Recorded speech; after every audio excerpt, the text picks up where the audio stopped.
So last time we went over just the syllabus. We talked about all the requirements for the course.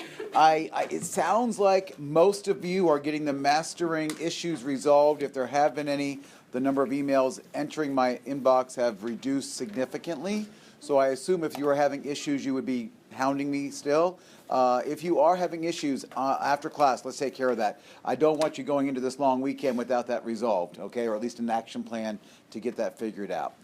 We went through the resources. How's the bookstore doing on the copies? They were in. Mine was in. Just you. Special. So it sounds like that's resolved for everyone except you. Okay. I'm sorry, Tony. So the course pack now, the PowerPoints are being posted onto Blackboard, so you can always print them out. And I think I mentioned this last time, that I am sort of redoing my entire lecture. Okay, and for those who know me from 105, that 105 lecture, I've had that one going now for a while. So I anticipate every slide. I know every single transition. I've got that one down. Because I'm changing books and changing lectures, I'm not quite as fluid with this content. And so I'll be making some changes and I'll be moving things around as we go through the semester. So just anticipate that. Be patient with me. I'll make sure that you know exactly what you need to be familiar with for the exams and for the assessments. For those who have been in lab, we're fortunate. We're the only section who got to go to lab. All of the day labs were canceled because of the water damage, and all of those students have been asked to do the histology review on their own. It's not impossible. There were about 19 samples or sections for you to look at. 17 of those should have been familiar. You've seen them all, but whether or not you remember them is a different issue. But I think that by going through with Mr. Mueller and myself last night, I think that you will feel very, very comfortable for the histology. Keep in mind that I like histology and that it'll keep coming back. We're not going to get to forget it or ignore it, which is why we start the semester off with a review. And you will have a quiz on that next week in lab, as well as being part of the first lab practical exam. So it's something that if you never quite got it, now's the time to get it. And if you did get it in the past, you just need to review it and get that fresh in your mind. In those samples, there were only 2 new types, and that was transitional, found in the bladder, and the urethra, and dense irregular, which is found largely in the dermis. And everything else should have been familiar to you, okay? So that's what's going on in lab. Next week, we'll start moving in lab towards some scientific method and moving towards some muscle physiology. We got a couple weeks of kind of ramping up in the lab. Last time, we started talking about all the things in the syllabus. I forgot to mention that there is, for anyone who might be interested, please just take one of these for inquiry, but there is an honors option for 106, and if you're even interested in that, just grab one of these syllabi. There's a little bit of extra work, there's a book to read. It goes onto your transcript as an extra transferable credit, and if you are applying to other programs, at other schools, it always looks good to have an honors credit or 2 on your transcript. So just consider it. Talk to me about it. There's no big rush on that. I usually tell students, wait till after the first exam.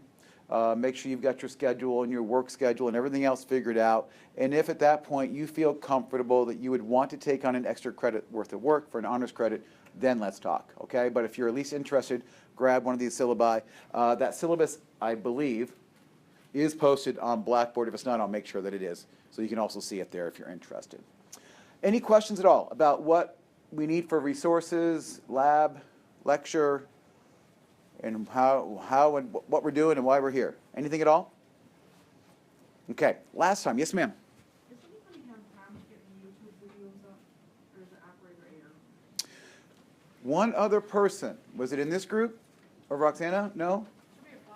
There was somebody, okay, who in the last 24 hours contacted me, and when she was copying the address and dropping it into her bar, it wasn't going.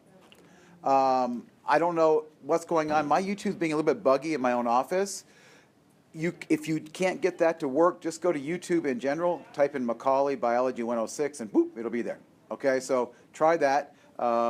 But that is the only solution I know right now. But a couple people have had some buggy things going on with YouTube. I don't know if they're upgrading their plugins or what, but there seems to be a little hiccup for some people. And okay, so we're starting off with Chapter 25. Chapter 25 is, way toward the back of the book, and it's all about water and fluid balance, and we didn't even quite get to the bottom line that I wanted to get to last time, but we'll pick that up right now with this module 25.4. Here we're going to talk about sodium. Sodium is going to be our focus along with potassium. And once we get through a couple of these ideas here, then we'll be flipping back to chapter 11, and there we'll look at neurons and we'll look at action potentials. But we have to understand the whole story of sodium and potassium, I think, from this standpoint before we can move forward to completely appreciate it. So last time we talked about just the body composition, the overall fluid levels, things like that. It wasn't too heavy at all. Let's start talking about sodium. Very, very important. Just like every other molecule in your body, there's a homeostatic control over sodium. In fact, this one's pretty important. Sodium is by far probably the most important cation. Now, what's a cation? Positively charged, right? So cation and anion. When you're doing if you do some of the module questions, you're going to see that question, is it an important cation or anion? And I noticed that was the only difference in a couple of the answers. So we've got here a very important molecule, and it is going to be a major player. Sodium is going to be found, and I'm going to keep saying this, in much higher concentration in the extracellular fluid. Okay, sodium is found in much higher concentrations in the extracellular fluid.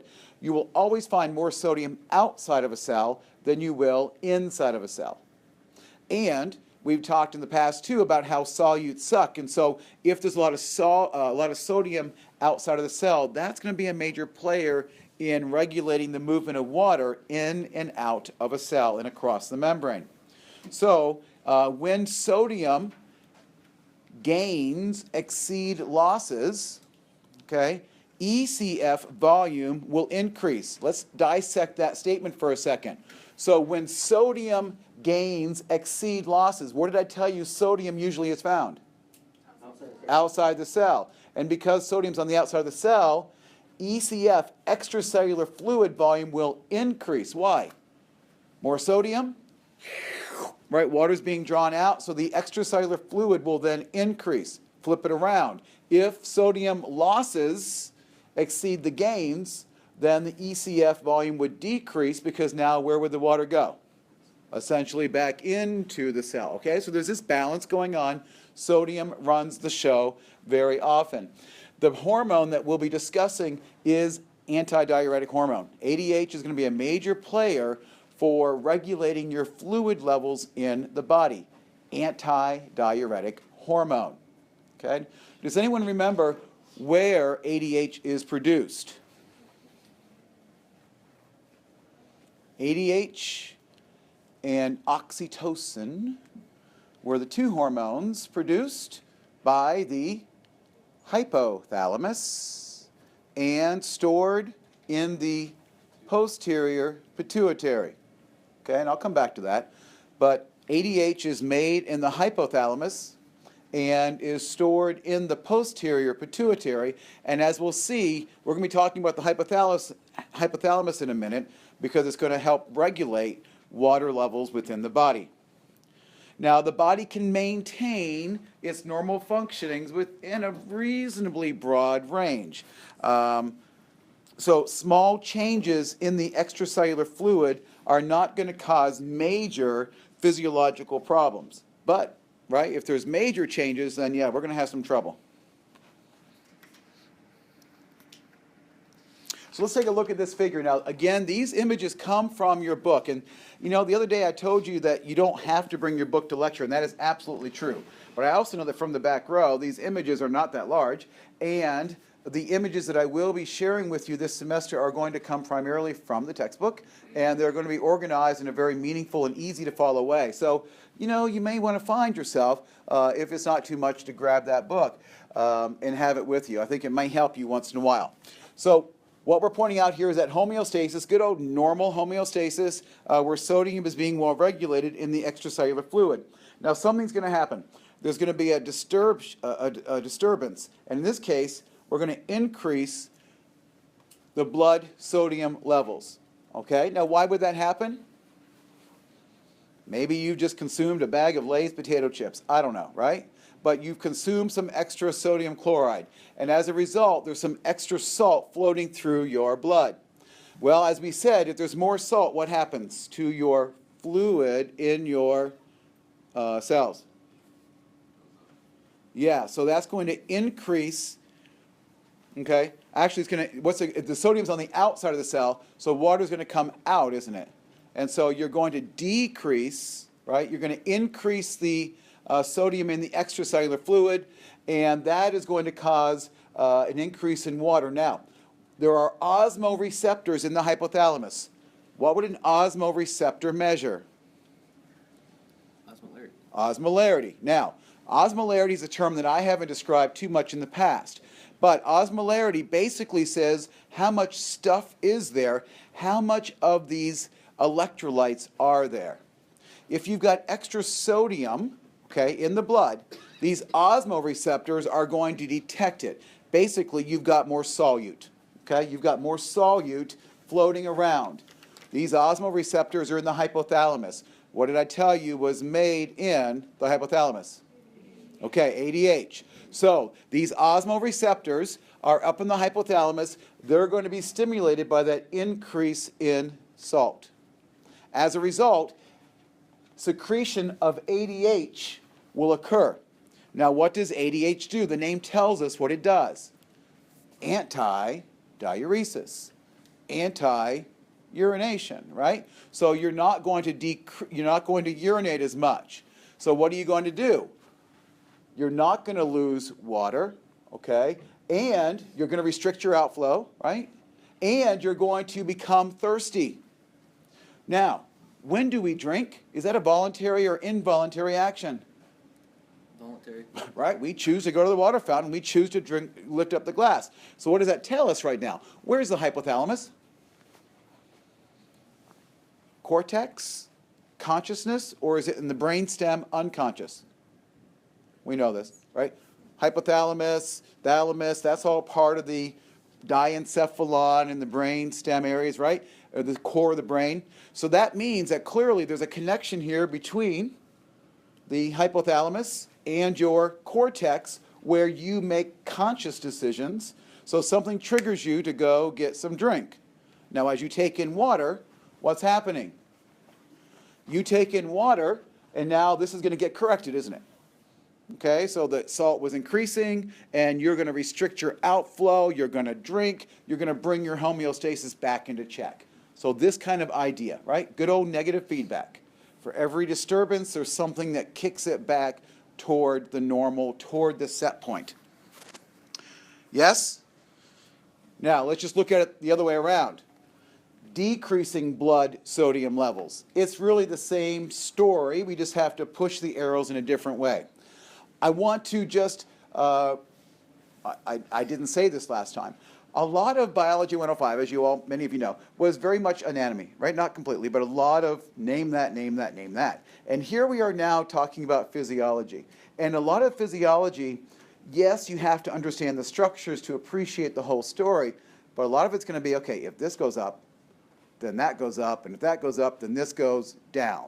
There's a lot more of a step-by-step process that you need to think through. Okay, so when this goes up, what goes down, what goes up, and that's what we're going to be spending a lot of time thinking about. I love these images because they tell us where to start. I love it, right? I don't get lost. So, and neither will you. So again, we start off with the story that homeostasis is balanced, right? Everything's good.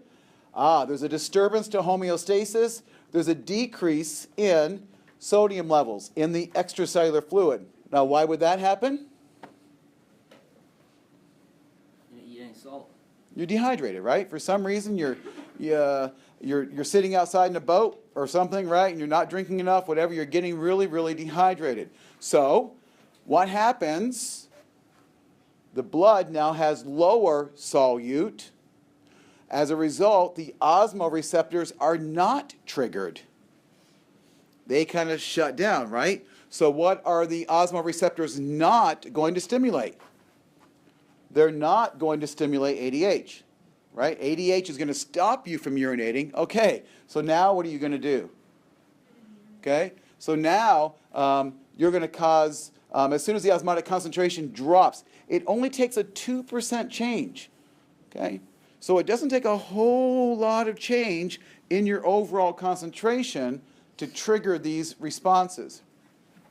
And so this is going to, so thirst will be suppressed in this situation, and water loss will be increased. Okay? And that's going to, again, restore your homeostasis back to normal. So I just misspoke, didn't I? Is anybody going to correct me on this? What was our scenario here? Decrease blood sodium. If you decrease blood sodium, how would that have occurred? I suggested you were dehydrated. That was all backwards, wasn't it? Yeah? Anybody going to catch me on it? Come on, speak up, right? You don't have enough salt, right? Right. So why would this have happened? Why would your blood sodium levels go down? Not because you were dehydrated, but because you had too much, right? Somehow you consumed too much or not had enough ketchup in your diet, okay?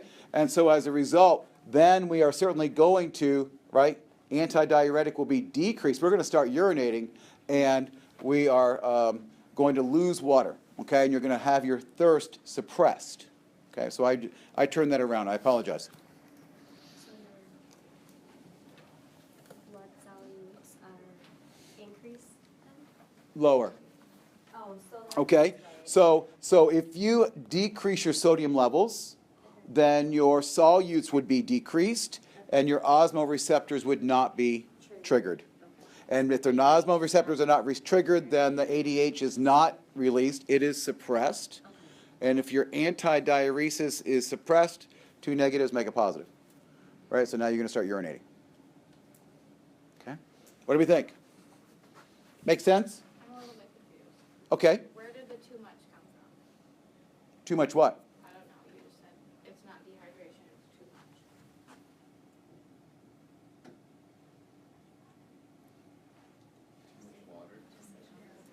Hydrating too much? I don't know. I'm lost with fragments. I need whole sentences. Okay. So they're just the opposite, right? They're just the opposite responses. Now, in one case, ADH was released, and in one case, ADH wasn't released. Is there another hormone involved here? At this point, there's just one hormone. It's either released or it isn't. In other situations, we're going to see where one hormone would be released, and then in the opposite situation, a different hormone would be released. So there'll be different types of interactions going on here. Now, typically, our body can deal with these changes. I told you even a 2% change in solute concentrations will trigger some of these responses. So that means our body is very, very sensitive to these things. And we'll spend some time in the last lab together this semester doing a urination lab. And we'll actually look at solute concentrations, and we'll look at the effect of those solute concentrations on your output, on your urine output. So we'll be revisiting this concept a little bit later on. Now, if there is a dramatic or an extreme change in the extracellular fluid concentrations, then there can be some pretty big issues. If I say fluid levels in your body, what other things can be influenced by the fluid levels in your body? I'm hearing blood pressure, right? Absolutely. So think about this, if the extracellular volume increases, then that is going to have an effect on increasing the blood volume. If the blood volume gets increased, it would increase the pressure on your vascular system. Okay? So what would happen? Your body would then respond in some way to lower the blood pressure. We'll look at that chart in a moment. Turn it around. If there's a decrease in your blood volume and a decrease in your blood pressure, then the brain and the body are going to do whatever's necessary to bring that pressure back up. So we're going to see some of this homeostatic regulation going on here. It's sort of the same story, but there's some other players. A moment ago, I was talking just about ADH. But ADH is not going to control the story all on its own. So we're going to see that there's about 4 hormones involved in this story. So again, homeostasis, last time we were talking about salt, this time we're just talking about volume. So if there's a disturbance to the volume, and in this case there's an increase in the extracellular volume, or a gain in sodium. Okay, it could be either one. Same result. As a result, your blood volume will increase. If your blood volume increases, so too does your blood pressure. Tell me what's going to happen now to the amount of blood going into the atria. If you've got more blood volume, that means that more blood with each and every heartbeat, right? There'd be more blood going into the right, into the left atria. Well, the right and left atria have a trick up their sleeve, and there are released by cardiac muscle cells a hormone called natriuretic peptide. Okay? Natriuretic peptide. Now, natrium is the Latin term for sodium. So the natriuretic peptide is responding to sodium, right, and to fluid levels. And basically, think about this. If you're increasing your blood volume and you're distending or stretching the atria more, the heart's kind of being stressed out by that.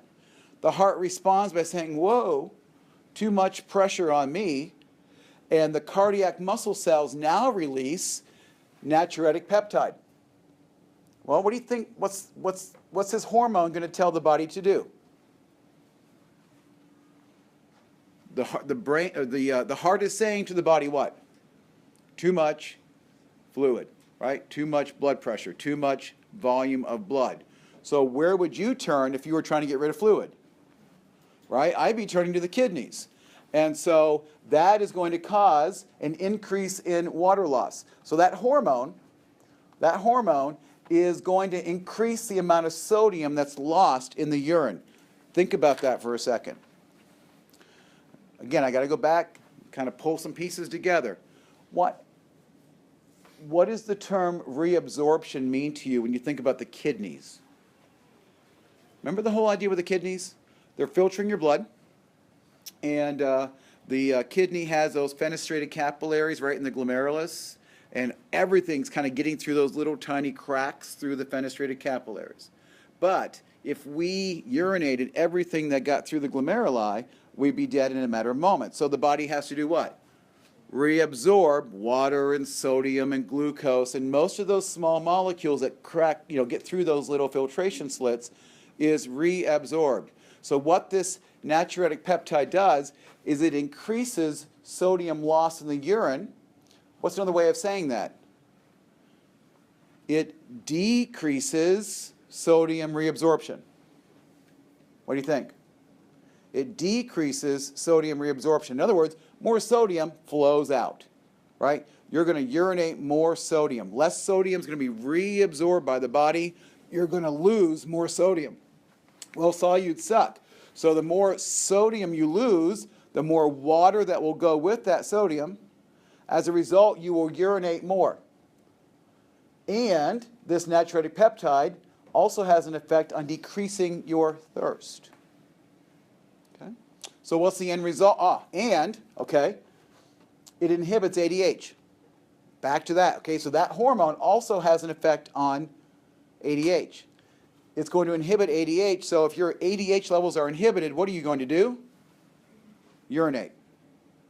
So the whole idea here is that you are going to do what? Lose fluid. And as you lose fluid, that's going to decrease your blood volume, bring your blood pressure back down, and restore you to good old homeostasis. Okay, so you've got the osmoreceptors looking for water differences and sodium level differences, and you have the heart itself releasing this hormone when it's being stressed out by too much fluid. So we're seeing now that there are multiple hormones involved with this. Flip it around, okay? So sort of the same story. Now, homeostasis is everything's normal. Now, in this case, we're going to have a decrease in the extracellular fluid. Okay, a decrease in the extracellular fluid, and that could also be from a sodium loss. So now what happens? Blood volume is going to go down. Blood pressure is going to go down. Guess what? That's not good either, right? There's a certain level, there's only so low of a pressure that we can handle. So that's going to cause some other changes. Now, we're going to the kidney. Renin. Renin is a hormone produced by the kidney. You may have heard me say in the past that, we need enough blood pressure, right? We always talk about high blood pressure. We don't want high blood pressure, and that's true. But we also don't want too low of a blood pressure. We have to maintain enough blood pressure in our body to keep our brain happy, but we also have to keep enough blood pushing with enough force to go to the kidneys in order to filter and get rid of the acids that our body is producing through metabolism. So if our pressure is too low, it kind of makes sense that the kidneys might be one of the alarm centers. So as your pressure gets too low, basically the kidney's saying, whoa, if the pressure doesn't increase, I'm going to be in trouble here pretty soon. And so there's a hormone produced by the kidney called renin. You'll hear renin too, renin. And renin is going to be activated. Well, what do you think renin is going to do? What's one thing that renin might do? We're trying to do what? Increase the blood pressure, right? So what would renin do? Increase sodium retention. If I reabsorb or if I retain more sodium, what's going to follow the sodium? Water, right? So I'm going to retain the water, and as a result, I will decrease my loss of water. Basically, my kidneys will kind of shut down, not be urinating as much. I will increase my thirst, increase my water intake. Well, by doing all those good things, I'm going to restore my fluid levels and bring my blood pressure back toward normal. Now, there's a couple other hormones I'm just going to mention in passing. I've mentioned so far ADH. And so you need to have a little, write these down and go back and kind of fill in the blank. Make sure you understand where these hormones fit into the big picture. ADH, natriuretic peptide, renin. I'll come back and talk about angiotensin later, but write it down for now. Angiotensin 2. And another hormone, aldosterone. And aldosterone in this situation will be increased. And we'll come back and you'll be hearing about these particular hormones probably quite a bit more than most hormones. Okay, so that's the way the body's going to deal with water changes and with sodium changes and the alarm systems that are being sent off in our body through the release of hormones to bring it back into homeostatic balance. What do you think? Okay, we can keep track of these little wheelie-dealy images and walk through this a couple of times. Yes, ma'am? Now, what happens with people who have high blood pressure problems? Yeah, so at some point the body can only adjust this for so long. The natriuretic peptide is released in response to short-term changes to blood pressure. Okay? So, little spurts of high blood pressure, or if you will, more blood coming into the atrium, then this natriuretic peptide is released and this body response occurs. So these are those short-term acute changes. Chronic high blood pressure, the heart can no longer, that hormone will no longer be able to keep up with that. So let's face it, in normal physiology, right, the body can deal with a little bit of high blood pressure and a little bit of low blood pressure and make these adjustments and keep the brain and keep the kidneys and keep the rest of the body going well. But at some point, right, these hormone responses are no longer enough because of other anatomical problems, right, with atherosclerosis or other things that are driving up the pressure, and these mechanisms no longer work to bring things back to homeostasis. So now we're seeing the doctor. Right now we're having to look for pharmaceutics to help do more than what our body can do on its own. Okay, fair enough? So think of these things as being what normal bodies can do in the here and now within that normal physiological range. But when the body can no longer, keep things within that homeostasis, we're calling that hypertension, and we're seeing the doctor for some other means of help.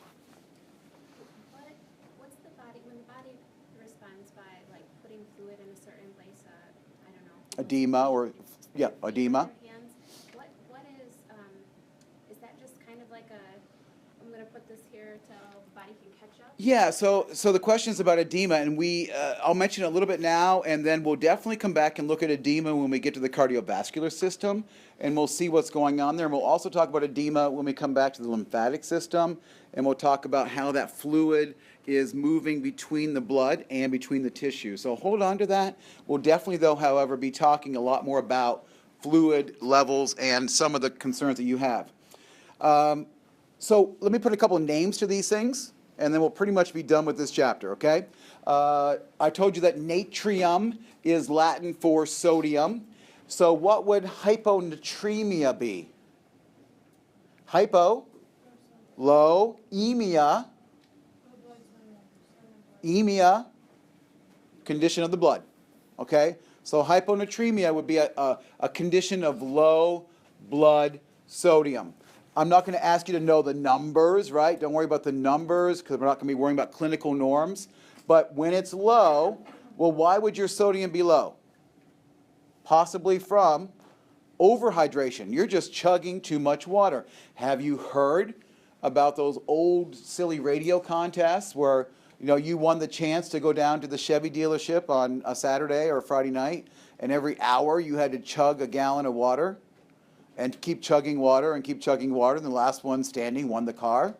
Well, sometimes some people fell out and died, okay? So they don't do those silly contests anymore. So too much of even water can kill you. If you overhydrate, then you're basically going to do what?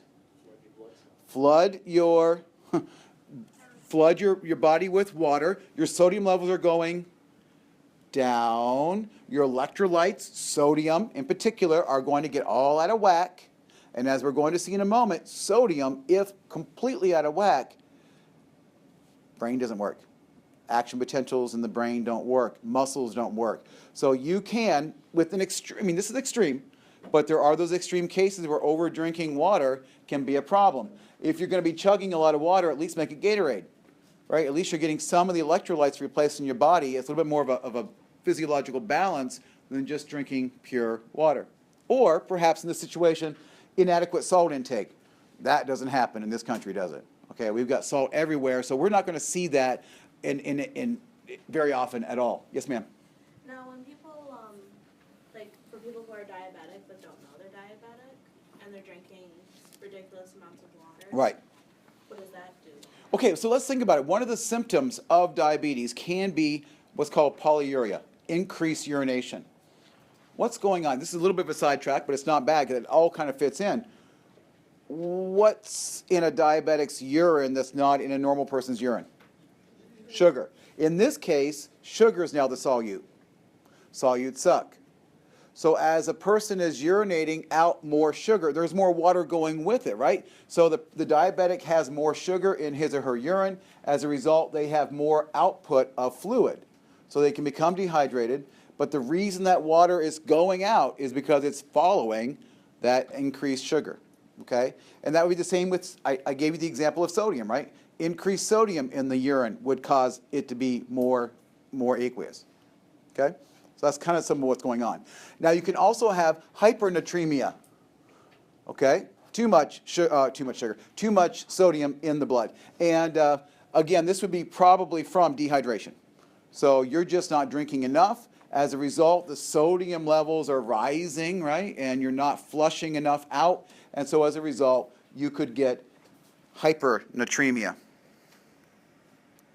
So just kind of look at these questions. Think about, I've kind of gone over this, the effects of osmoreceptors and ADH. I'll have these little review questions in the PowerPoints. That's a great place for you to be scribbling in answers and using it as you go back to study. And then finally, sodium's not the only concern. Potassium can also be a concern. And I'm just going to introduce a little bit about potassium, then we'll be done with this chapter. Now, potassium, we're getting potassium all the time, and the input and the output should be rather balanced. Again, don't worry about the concentration numbers, but what I want you to appreciate is that potassium is always much lower outside the cell and much greater inside the cell. So where did I tell you sodium was always more? Outside. Outside. I'm telling you now potassium's the opposite. Potassium will be in much higher concentrations on the inside of the cell, and therefore less on the outside. Okay, so sodium and potassium are going to be sort of changing places. More sodium on the outside, more potassium on the inside. And we'll see how critically that, just remember that. You got to remember that. That's going to become really, really important. So don't worry about the actual numbers. Now, what do we know about sodium? What's the charge on sodium? Positive 1, just plus, right? How about potassium? Same, right? K plus. Remember I told you I was trying to convince you a little bit that things are not going to be the same on each side of the membrane? I was trying to get to that idea that you're not going to have equal amounts of sodium on the outside and the inside of a membrane. You're not going to have the same levels of potassium on the inside and the outside of a membrane. There is, in many of your cells, an active transporter. Now, when I say active transporter, right, a protein in the membrane, active tells us that it requires ATP. Now, last semester in my 105 class, I didn't talk too much. I mean, I mentioned active transport, and I said active transport requires energy, ATP, but we really didn't go into any, we weren't in a situation to describe any of the active transport mechanisms. Probably the most important active transport mechanism going on in your body is called the sodium-potassium pump, or the sodium-potassium exchanger. And we're going to see that this particular protein is going to make sure that the sodium levels stay high on the outside and that the potassium levels stay high on the inside. Your cells are spending tons, it's not a very scientific term, but lots and lots of energy just simply keeping sodium on the outside and potassium on the inside. Because as I'm trying to, where we're heading, is that if those sodium potassium levels are not maintained in their proper amounts in the right places, again, nervous system shuts down, muscle contraction shuts down. So there can be potassium imbalances as well. Notice this little figure right here. What does this show? K, potassium, is greater on the inside. So there's a visual of that, right? So potassium is greater on the inside of the cell, and sodium, see it's smaller, there's less sodium inside the cell. This little guy right here is the sodium-potassium pump, okay? And what you're going to see is that it is always bringing potassium in and kicking sodium out. And what that's going to do is assure, right, that sodium stays more on the outside and potassium stays more on the inside. Okay. Again, don't worry about the ICF, values. Now, I say don't worry about the values for like an exam. Okay. But if you've done any of the problems when your book's open, right, and maybe you're doing some of the dynamic study modules or you're looking at a question in the homework, they could throw those questions out there and say, you know what, if the sodium or potassium is above 135 milliequivalents, what does that mean? You have your book open though, okay? So just know though that I would not ask you that number to memorize those things for the exam. Okay, so again, potassium can be a problem. There can be a problem here. It can be, usually it's a problem with the kidneys. And in a normal diet, your potassium levels are going to stay pretty level. There is a hormone, I mentioned it before, aldosterone, okay? So there's aldosterone. Aldosterone is important. Potassium loss is controlled by aldosterone, and aldosterone is going to work in the DCT. What's the DCT? Distal convoluted tubules, and in the collecting duct. So now we're in the nephron, right? We're in the kidney.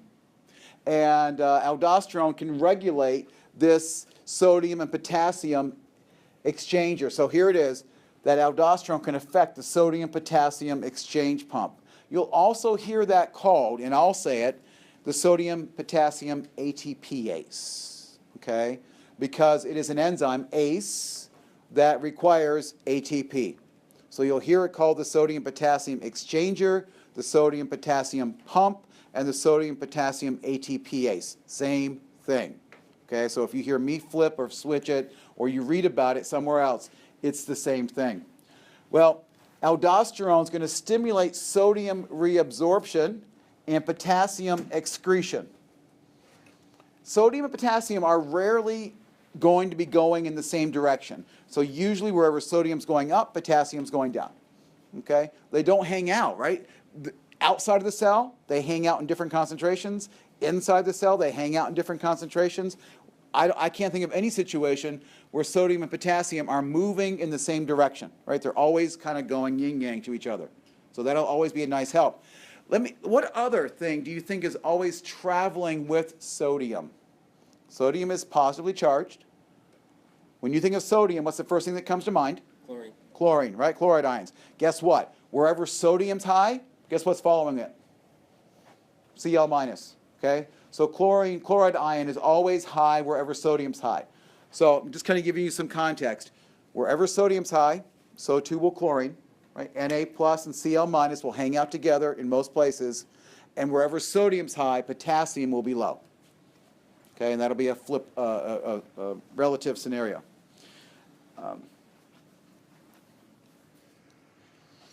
And so this is just a reminder. This is showing you the simple, there's your renal corpuscle, the proximal convoluted tubule, the loop of Henle. And what I just told you is that the aldosterone worked on the distal tubule and on the collecting duct, what's highlighted here in purple. And you see that it's having an effect on that sodium-potassium pump. And you see these pumps drawn in cartoons. You see these pumps drawn in cartoons just like this, a circle with a line going one way and a line another way. When you see the lines going in opposite direction, it tells you that that transporter in the membrane is sending sodium in one direction and potassium in the other. And look what this is doing. It's taking sodium from the fluid. This is the tubular fluid. This is what's about to get urinated, isn't it? It's not quite urine, it's still tubular fluid. And the sodium's coming in, going through the simple cuboidal cells along the tubule, and then are being brought out into the extracellular fluid. So you see potassium's going into the urine, sodium's being taken out. Okay, and that's what happens. Aldosterone is part of that story. And the other thing that can affect this is pH. When I say pH, what ion comes to mind?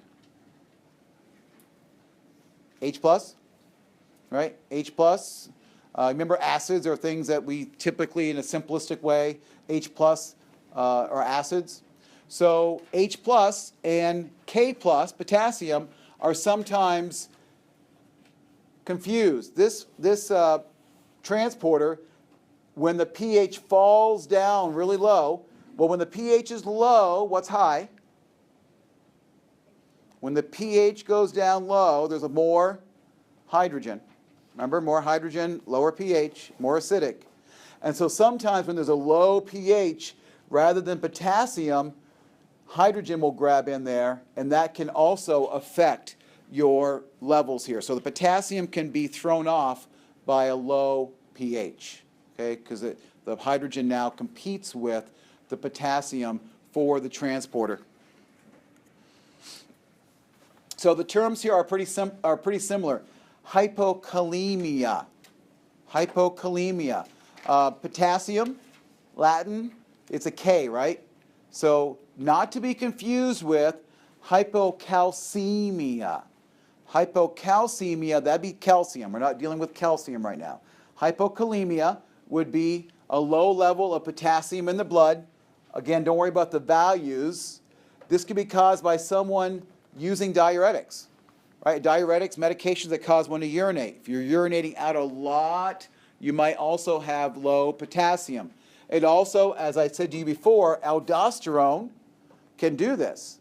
And there are conditions where aldosterone is excessively produced, and that also would throw your potassium levels out of whack.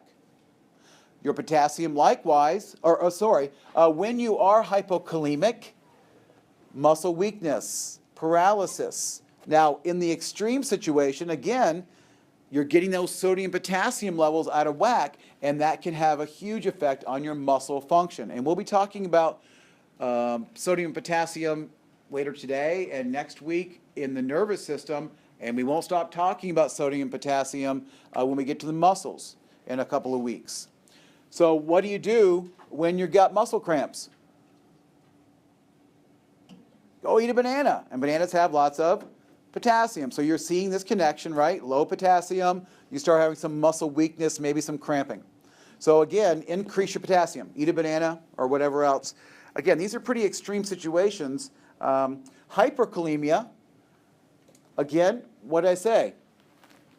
If you've got a really low pH, then that can increase your potassium. You're not going to get rid of it like you normally would. Or if the kidneys are failing, or there are some drugs that actually work by blocking the sodium-potassium pump. And if you're playing around with that sodium-potassium pump, you are definitely going to have imbalances in your potassium levels.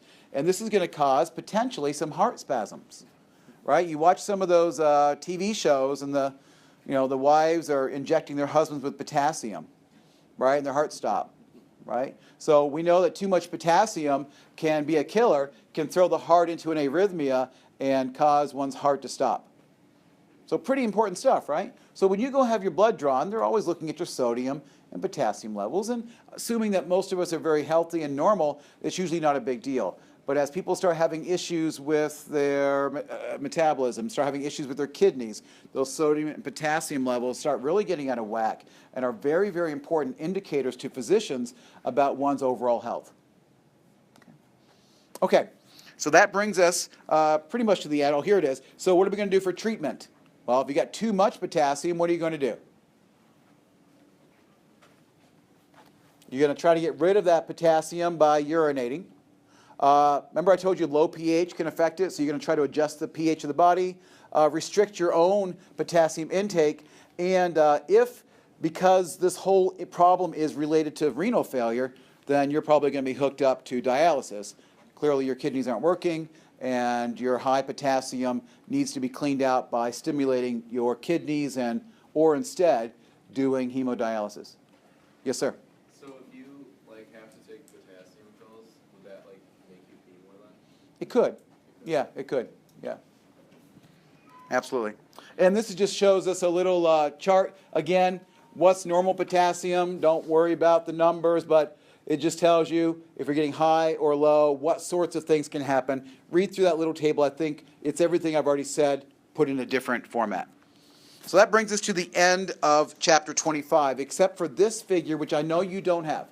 Okay, I added this in today, and I'll read the numbers off to you here. In fact, I'll write them on the screen. And just know that these PowerPoints are available for you on Blackboard, and you can always pull them up on your tablet. But this image is now on the one on Blackboard. But let me just tell you what this says. The top figure up here, it says in the bottom, this is blood plasma.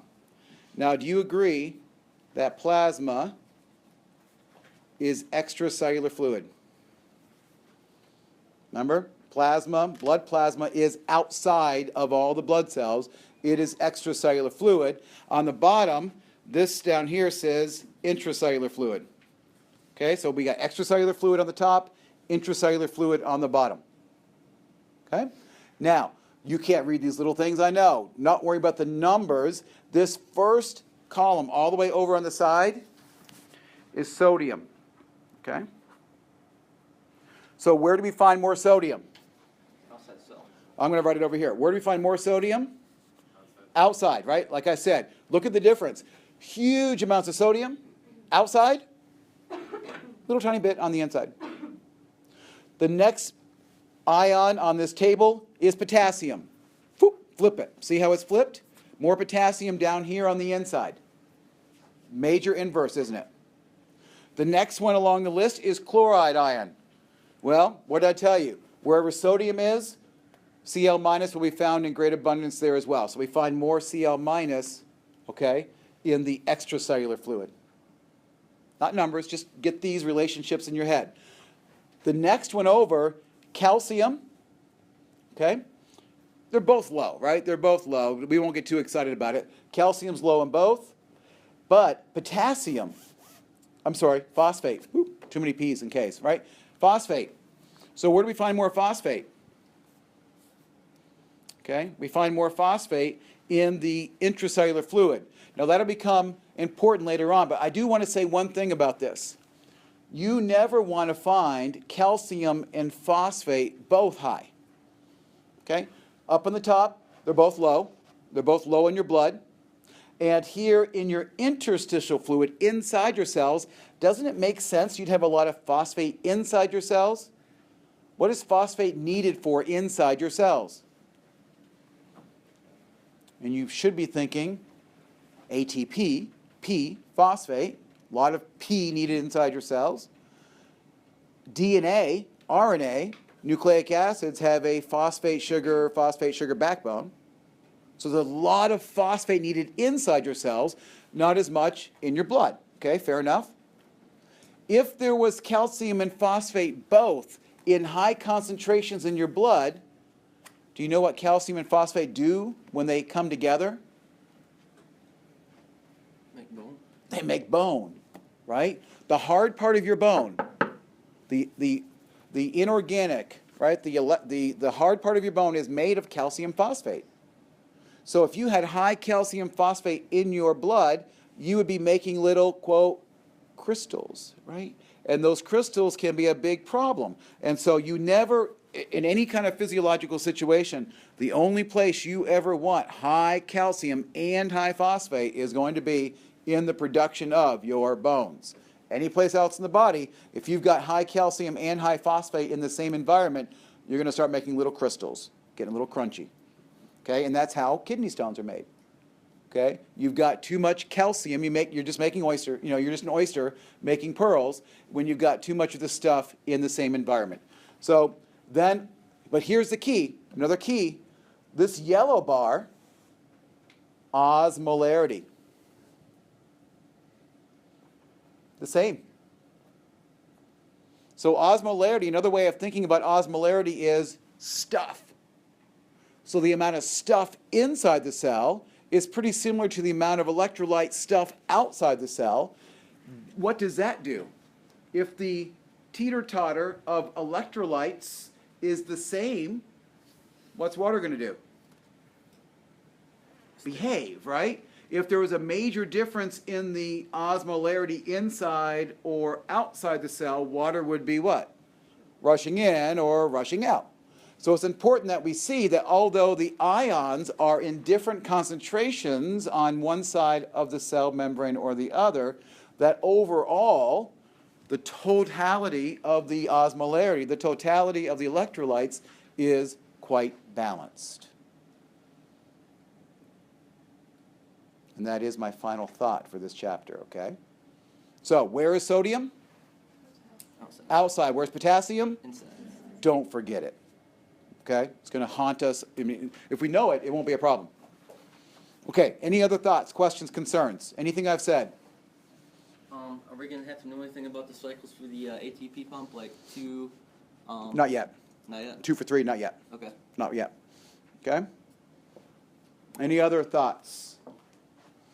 Okay, now what I will do is in the next day, I will create a quiz over chapter 25.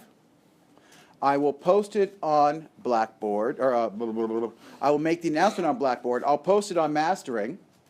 It won't be due this weekend. I mean, I want you to enjoy yourself. But definitely I'll put it probably due next week sometime, so you can start looking at it. Because I'll post it, you could always do it, right? But I won't make it due until later next week. And if you wanted to get a jump on that, so pretty much every chapter I will assign a quiz. Not terribly long. And so the order of assignments would be doing what? Do any kind of modules or homework assignments related to a chapter, read the chapter, do the homework assignments or work through the reading and stuff as you're doing it, and then after you've done the homework, tackle the quiz. And then once you tackle the quizzes, then you will be, sequentially moving through the content, moving toward that exam day, and you're not stressing out at the end. Okay. Any questions on how to proceed? First chapter down. Okay. Let's take a look at the next chapter. Now we're diving back. We're going to go back now to the nervous system. And you may recall, if you had me for that 105 course, that we spent 5 chapters on the nervous system. We spent a lot of time in the nervous system. We talked about parts of the brain. We talked about neurons and what neurons do. We talked about spinal cord and the function of the spinal cord and reflexes. We went on to talk about the autonomic nervous system and the special senses. We'll revisit some of that. Okay? But where I'm going to pick up right now is in the neuron.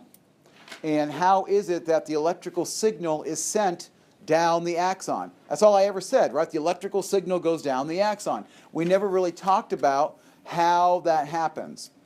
It's time. Okay? Keeping in mind about sodium and potassium.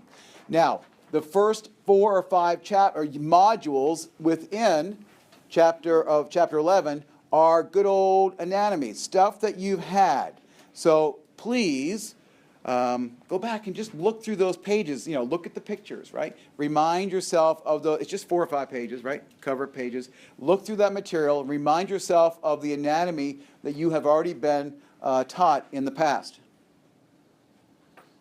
And we're going to be picking up with 11.6.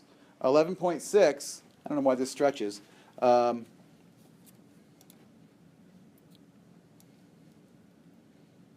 We'll be looking at 11.6 all the way through the end of the chapter, 11.14. So let's get started on this conversation. And do you agree so far that, at least for what I've been describing to you, that sodium and potassium are on different sides of the membrane? That means that there is a polarity, right? There's a difference in the overall charge from the inside to the outside of the cell. These sodium and potassium differences are helping to make that difference. Now, it's not just sodium and potassium, because sodium and potassium themselves are both what? They both are 1+ charge. So just having sodium and potassium on different sides of the membrane in and of itself is not enough to set up this, quote, polarity. But along with everything else, there's a difference. And it turns out that the inside of the cell is more negative. This is kind of a general rule, that at rest, most cells are more negative in their overall charge on the inside than they are on the outside. That's the polarity that I'm referring to. It's caused by an unequal distribution of the charges on the inside and the outside of the cell. Another way of calling that difference is the resting membrane potential, RMP. Right? At rest, there's a difference in the potential and the differences between the membrane charges. I told you that sodium and potassium are both positively charged. The reason that the inside of the cell is more negative is that inside the cell there just simply are more negatively charged ions. And do you recall, I've already said that DNA, remember, has a negative sugar phosphate backbone? Phosphate is negative. DNA is negative. There's a lot of negative stuff inside a cell. So inside the cell is more negative. The outside of the membrane, the outside of the cell, therefore, is more slightly positive. Okay? Now remember, what's outside? Sodium, right? Now, is it just the sodium on the outside that's making it positive? No. Okay? Don't get caught into that misconception. But it is true that sodium's on the outside in greater concentrations. Sodium is positive, and we'll be looking at this difference. Now, this is a characteristic of all living cells. All cells are more negative on the inside than on the outside. Again, that comes down to difference in concentration of different ions, different molecules, and it also comes down to a difference in permeability. If I say selective permeability, what does that suggest to you? Selective permeability.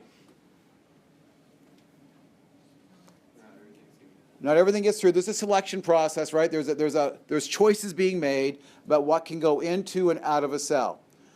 I also need to convince you that if a cell doesn't keep this potential, that it's dead, right? So we have to keep this unbalance in order to maintain cellular functions. And there's a lot of active transport going on. Right here, put sodium, potassium, pump. Right? There's a lot of active transport processes going on that are maintaining that difference in potassium and sodium. So there's a lot of energy being spent to keep your cells different. Look at this cartoon. We're looking at the inside of the cell on the bottom. This is the cytosol. The blue represents your membrane. Okay, remember the membrane is a double-layered, bilayered membrane. And on the outside, you just see all the positive charges, right? So there's an excess of positive charges on the outside, and there's an excess of negative charges on the inside. If I could take a little probe, a little electroprobe, and kind of just delicately put it inside a cell, it would read negative, right? It's more negative on the inside than it is on the outside. That isn't to say, I mean, there are plenty of positive things inside the cell, and yes, there are some negative things outside the cell, but the vast majority, the overall net difference, is positive outside, negative inside. Why do we care? I've alluded to it. In order for your neurons to work, you must have this difference in membrane potential. In order to trigger muscles to contract, you must have this difference. In order for glands to secrete, there must be this difference. In order for blood to clot, there must be this difference. So some very, very foundational, important things must happen. Again, we're calling this the resting membrane potential, or just the resting potential. And this is the state of an undisturbed cell, just a cell sitting there. There's two, so looking at that list up there, right, you appreciate, well, there must be something about this that a muscle cell gets, quote, excited, or a neuron gets excited, and now it would no longer be resting membrane potential. It would be in some sort of active phase doing something. So cells at rest, undisturbed, have this resting membrane potential, but they can be temporarily disturbed, excited, perturbed, okay? And at that moment, we're going to see that the ions, the sodium and the potassium, are going to be, their concentrations are going to be disturbed, and that disruption is going to cause a change in the resting membrane potential. And this change, this electricity, this excitability is going to be caused by some type of stimulus, right? Something's going to trigger it, and there's going to be a changing in the sodium and the potassiums. The membrane potential is going to change for just a millisecond, just for a little tiny bit of time. And in some situations, that's going to start a neuron to start firing. In other situations, we're going to see that's going to initiate the contraction of a muscle, or the release of a hormone from a gland. The thing about these graded potentials is that the further you go away from the stimulus, the signal decreases. Okay, so I'm talking about here graded potentials, right? So I'll be comparing that graded potential word in a moment with the term action potential. So graded potentials decrease, okay? Underline the word decrease, graded potential, versus action potentials. Neurons do graded potentials and they do action potentials. Now, action potentials, that's really the fancier word for saying a nerve impulse. What's unique about them is that it's an electrical event, and it's going to go from one location in the neuron, and it's going to travel down the entire length of the axon, and it's going to spread down toward the axon terminals. In lab, right, last night, the other night, tonight, you're going to be looking at neurons. And one of the substructures of the neuron that you're going to be reminded about is the axon, and then the axon terminals, where they spread out at the end. And you're also going to be asked to recall the synaptic knob, right? At the very end of the axon terminal, that's where what is released? Neurotransmitters, right? We're going to come back to all this. But it's at the very, very end of the axon that neurotransmitters are released. What do you think is going to cause that neurotransmitter to be released? Electrical signals. Okay, so we're going to start filling in this big story about how it is that neurons send signals down their way. Now, what's a synapse? Synapse.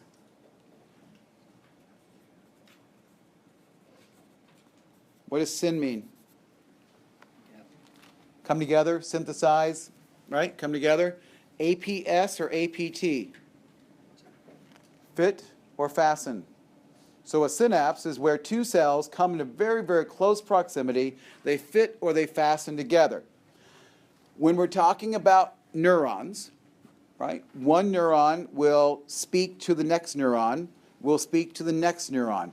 Neurons are oftentimes in series, right, one after the other after the other. They come into close proximity, called a synapse.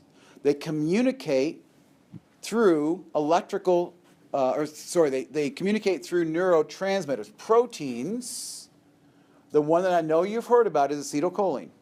Right? Acetylcholine, the most abundant neurotransmitter in your body. It's the neurotransmitter that controls all of your muscle contractions and the neurotransmitter that also has a lot to do with some of your other nervous system signals. And recall what a neurotransmitter does. If we have two neurons back to back, so here's a neuron. I'm going to draw it simplistic like this. Right? So there's the soma is the circle, the long process, the axon, and then an axon terminus. And then another soma, another axon. So this little space right here would be the synapse. And how does one neuron speak to the next neuron? How does the neuron on the left speak to the neuron on the right? Neurotransmitters. So what's going to happen? An electrical signal is going to be generated. It's going to travel down the axon. That's going to be an action potential. More on that in a second. At the end of the axon, because of that electrical disturbance, there's going to be a release of neurotransmitters. They're going to be released from what's going to be referred to as the presynaptic neuron, right? The one before the synapse. And those neurotransmitters are going to go across a very short distance and be picked up by the postsynaptic neuron. And that signal is then going to influence another electrical signal to be propagated down the next neuron. Okay. So we'll be talking about the idea of synapses, the idea about neurons. This is all about information.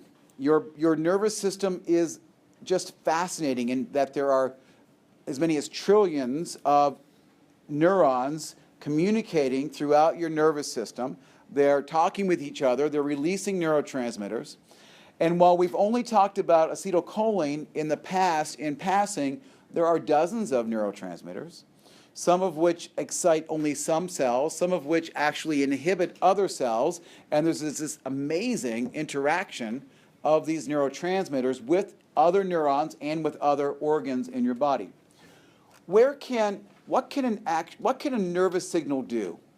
Right? If you think about you think about doing something, there's a conscious decision or even an unconscious decision, your brain sends that signal down a nerve, down an axon.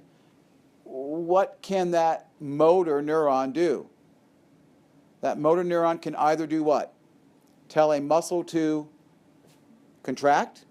It can tell a gland to secrete. We've already mentioned those two processes, right? Muscle contraction and glandular secretion. And a neuron can also speak to another neuron, right? And that would be, again, propagating that action potential down. So it's going to depend. A neuron only can release one kind of neurotransmitter, right? So one neuron only makes one kind of neurotransmitter. It's not like there are choices. So neurons are very specific. They release one kind of neurotransmitter, and then there's going to be a receptor for that neurotransmitter on other cells. And if the cell has a receptor, then it will see that neurotransmitter and can act in response to it. So here's a little picture, right? And so much better than mine. So on the left, we have a good old neuron. Another little question. How would you describe the morphology of that neuron? In lab, there was a little blip, or you'll see it tonight, and it talked about different, did it say shapes? Morphology of neurons, and there was unipolar, bipolar, multipolar. Okay?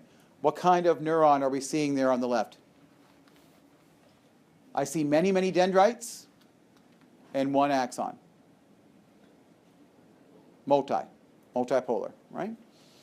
And so here's what happens. The neuron, just to kind of get these ideas, put all these ideas together, the neuron is just sitting there doing nothing. When the neuron's doing nothing, its membrane is at what we would call the resting potential. Okay? So when the neuron is doing nothing, it is at the resting potential. It's doing nothing. Something's going to come along and excite it. There's going to be some sort of stimulus. Something's going to excite it. Now, where do we normally think about signals coming in to a neuron? Right? Usually we think of signals coming in at the dendrites. Or signals can come in directly to the soma. But regardless, information comes in to the soma, right? From the dendritic side or from the soma itself. That is going to set up a disturbance of the membrane. That disturbance at this point is still called a graded potential. Okay? That graded potential, it can decrease in intensity. It can be more intense or less intense.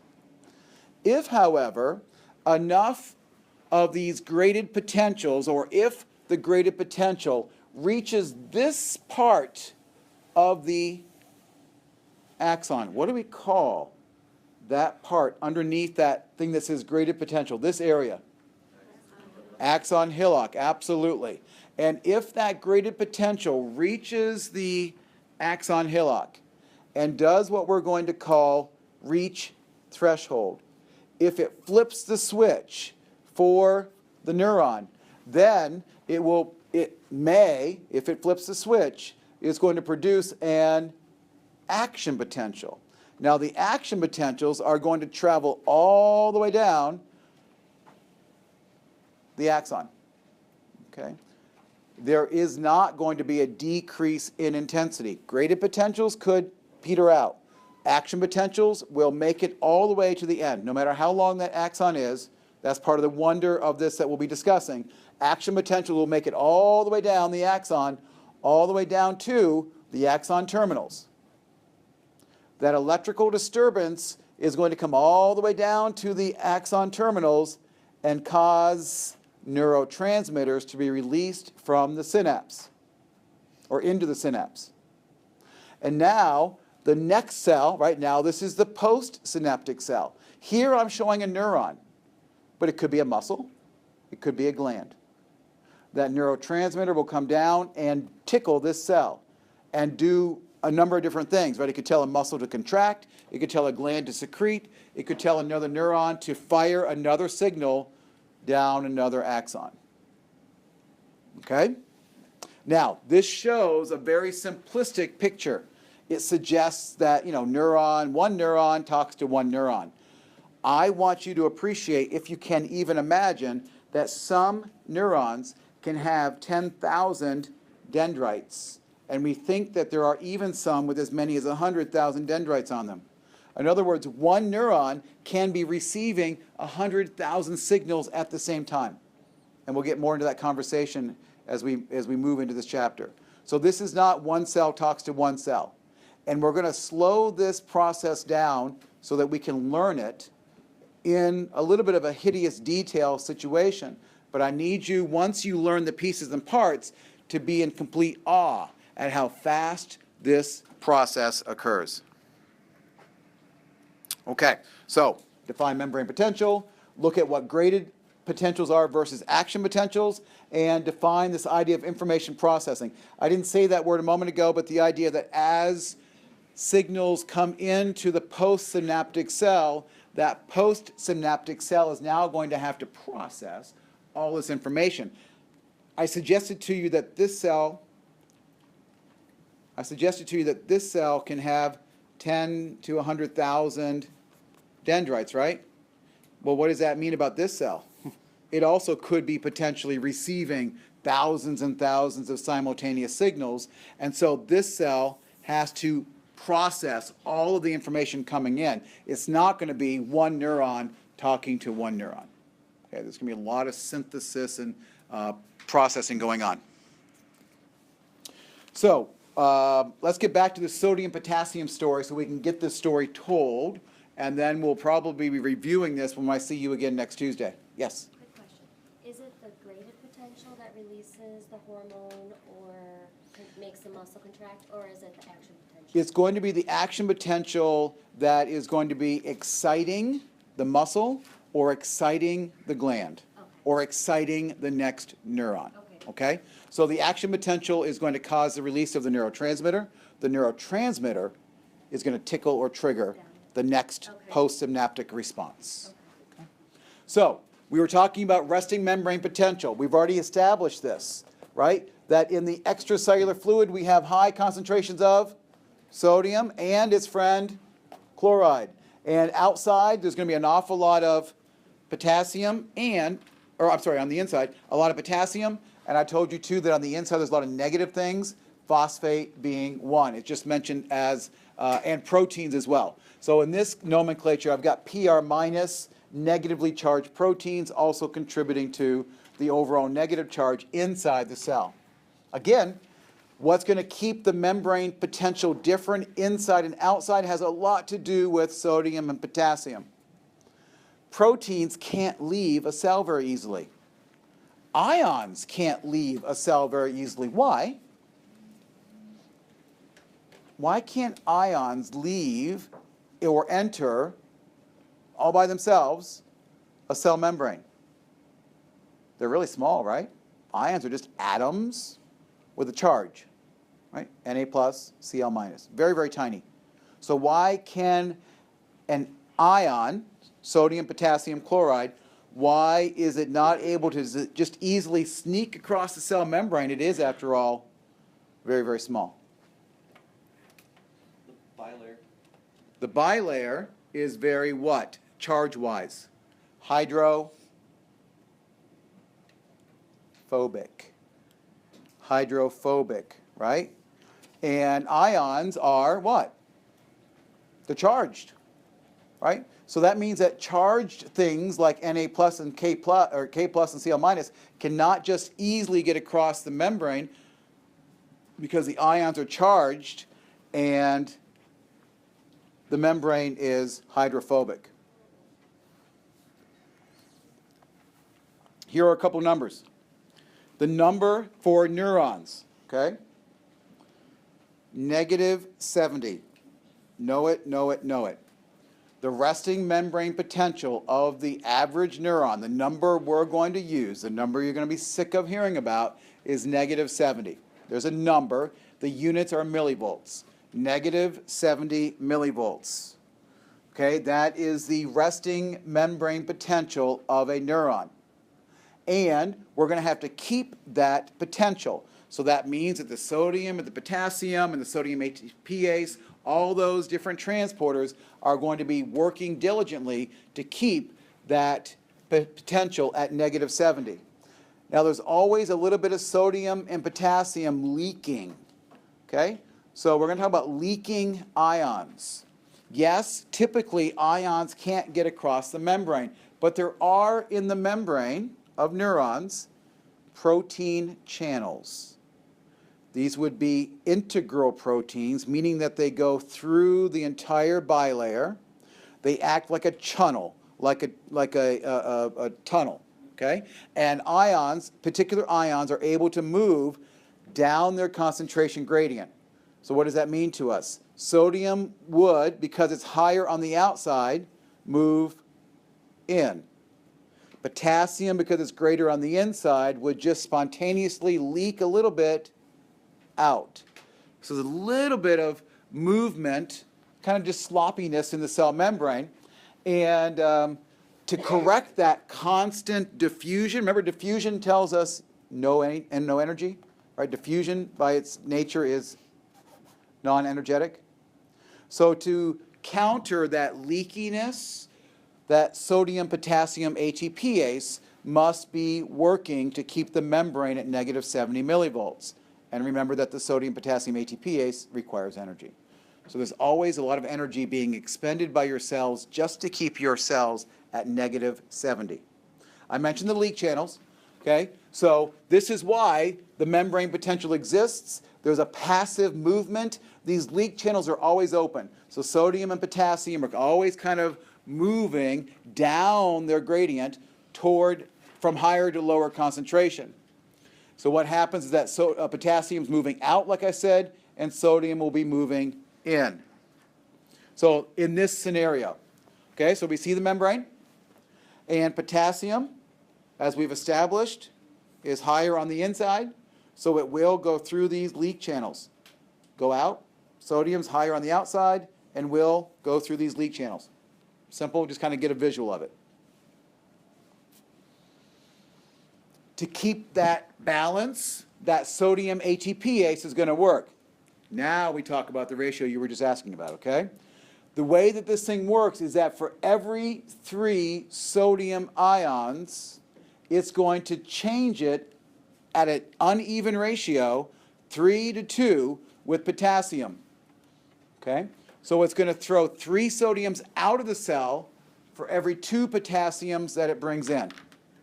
Now, I want you to think about that for a second. If I am losing, here's my cell. If I'm losing 3 positives, right, 3 sodiums are going to be leaving for every 2 potassiums that come in. What is the net difference in charge? I'm losing more positive, therefore I'm leaving the inside more negative, right? So this sodium ATPase is also helping to keep the inside of the cell as a net negative. And we've already established that the inside of the cell is, in fact, more negative at rest. Okay, so this is going to help keep that resting potential. This is not the same protein, okay? So look at this scenario. We're kind of building the scenario. Here's my little voltmeter. And if I could take my little voltmeter and stick a little probe through the cell membrane into the inside of the cell, it would read, at rest, negative 70. Okay, so if I can measure it, negative 70. More negative on the inside than it is on the outside. Here's my double membrane. Here, remember those leaky sodium channels?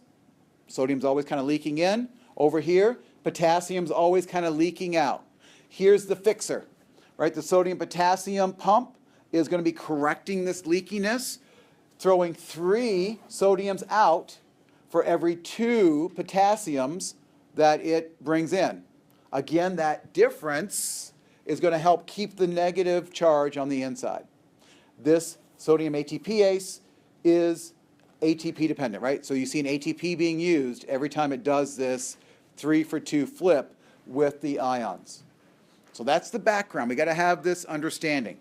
Now you see why we went back and looked at chapter 25. Now, let's watch this together.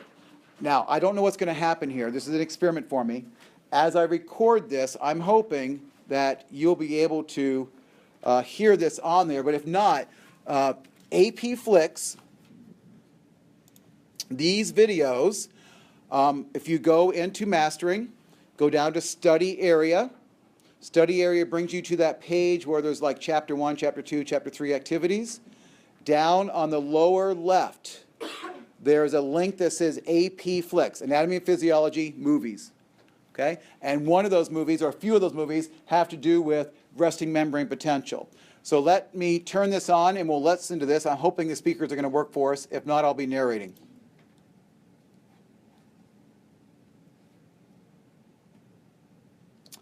I'm not happy. Okay, I guess we're going to read. The brain alone contains about 100 billion nerve cells called neurons. A neuron, like every other cell, has positively and negatively charged ions inside and outside. Further, a resting neuron has a greater negative charge on the inside surface of the plasma membrane and a greater positive charge on the outside surface. This partitioning of charge creates a voltage difference across the membrane known as the resting membrane potential, which can be measured using a voltmeter. On average, an intracellular electrode records a value of minus 70 millivolts. The resting membrane potential depends on two factors. First, it depends on the presence of sodium and potassium gradients across the plasma membrane. Specifically, there are more sodium ions outside the neuron than inside, and more potassium ions inside the neuron than outside. Second, the resting membrane potential depends on the differential permeability of the plasma membrane to sodium and potassium ions. Leak channels in the plasma membrane allow sodium and potassium ions to diffuse or leak down their concentration gradients. The membrane contains many more potassium leak channels than sodium leak channels. Thus, the membrane is much more permeable, or leaky, to potassium ions. As positively charged potassium ions leak out of the neuron, the inside surface of the membrane becomes negatively charged compared to the outside surface. If potassium was the only ion moving, the potential would stabilize at minus 90 millivolts. However, positively charged sodium ions leak into the neuron, which slightly offsets the negative charge and raises the voltmeter reading to minus 70 millivolts. Sodium-potassium pumps actively transport sodium ions out of the neuron and potassium ions back in, compensating for the sodium and potassium leaks. 3 out, 2 potassiums in. Thus, the pumps help to maintain the resting membrane potential. There's some really cool little videos, right? They're really well done. You'll likely see some of these videos again as you're doing some of the mastering assignments. So they're in your PowerPoints. If you pull up the PowerPoint on Blackboard and you're in the presentation mode of the PowerPoint, you should be able to click right on the movie, okay? And it'll go right within your PowerPoint. Or if you're not in that situation, you can go back and listen to it through mastering. So I'm going to beg you to be reading ahead. Okay, so start looking through 11.7, 11.8, 11.9, and I want to be able to we've kind of got the basis here, and I'll be moving rather quickly as we continue to talk about neurons and action potentials. In lab, we're going to be talking about muscles first, and we'll get to the nervous system in a couple of weeks, but you'll be hearing and appreciating all this in lab very, very soon. Have a great weekend. If you're having issues with mastering, come on down and see me.